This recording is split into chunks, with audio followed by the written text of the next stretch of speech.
ఒక దార్శనికులు,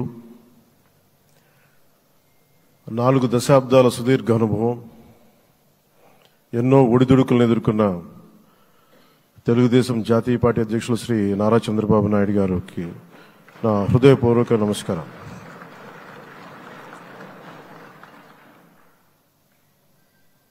గత దశాబ్ద కాలంలో రాష్ట్ర విభజన జరిగినప్పటి నుంచి ఆంధ్ర రాష్ట్ర ప్రజలు నలిగిపోతున్నారు. గత 5 సంవత్సరాలుగా మరి రాష్ట్రంలోని విపత్కర పరిస్థితులు తెలుసు. మనందరం సమిష్టిగా పోరాటం చేసి కలిసికట్టుగా ఉండి అద్భుతమైన మెజారిటీలతోటి 164 శాసనసభ స్థానాలని ఎన్డీఏ కూటమి దక్కించుకుంది. అద్భుతమైన విజయం. 21 పార్లమెంట్ సభ్యుల్ని మన సెంట్రల్ హాల్లో కూడా మాట్లాడుతూ ఉంటే అందరికీ ఆంధ్రప్రదేశ్ విజయం, తెలుగుదేశం, జనసేన, భారతీయ జనతా పార్టీతో కూడిన ఎన్డీఏ కూటమి విజయం దేశం మొత్తం చాలా ఒక స్ఫూర్తినిచ్చింది. ప్రతి ఒక్కరి విజయాన్ని వారి రాష్ట్రాల్లో ఎలా దీన్ని ముందుకు తీసుకెళ్లాలి, ఒక్క ఓటు చీలకుండా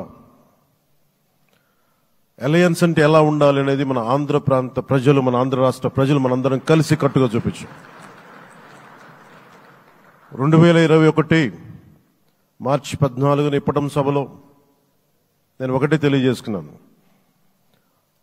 ఆ ప్రభుత్వ వ్యతిరేక ఓటుని చీలనివ్వను. ఆ మాట మీద ఉన్నాం, ఆ మాట మీద నిలబడ్డాం. ఒడిదుడుకులు ఎదుర్కొన్నాం, తగ్గాం, కానీ నిలబడ్డాం. ప్రజల నమ్మకాన్ని పెంచాం. అద్భుతమైన మెజారిటీతో ఈ రోజున మనం ప్రభుత్వాన్ని స్థాపిస్తున్నాం. చాలా మాటలు ఇచ్చాం.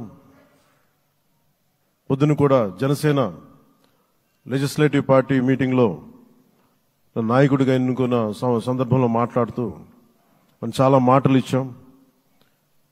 ఇది కక్ష సాధింపులకి సమయం కాదు, ఇది వ్యక్తిగత దూషణలకి సమయం కాదు. ఇది 5 కోట్ల మంది పైగా ప్రజలు మన మీద నమ్మకాన్ని పెట్టుకున్నారు. మన మీద మనందరం ఉమ్మడిగా, మనందరం సమిష్టిగా ఆంధ్రప్రదేశ్ ప్రజలు ఏ అభివృద్ధి అయితే కోరుకుంటున్నారో మనందరం సమిష్టిగా దీన్ని ముందుకు తీసుకెళ్లాలి, అభివృద్ధి పథంలో నడిపించాలి.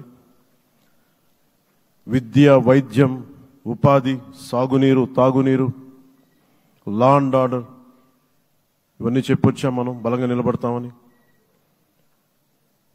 అలాగే మేనిఫెస్టోలో, ఉమ్మడి మేనిఫెస్టోలో చాలా మాటలు ఇచ్చాం.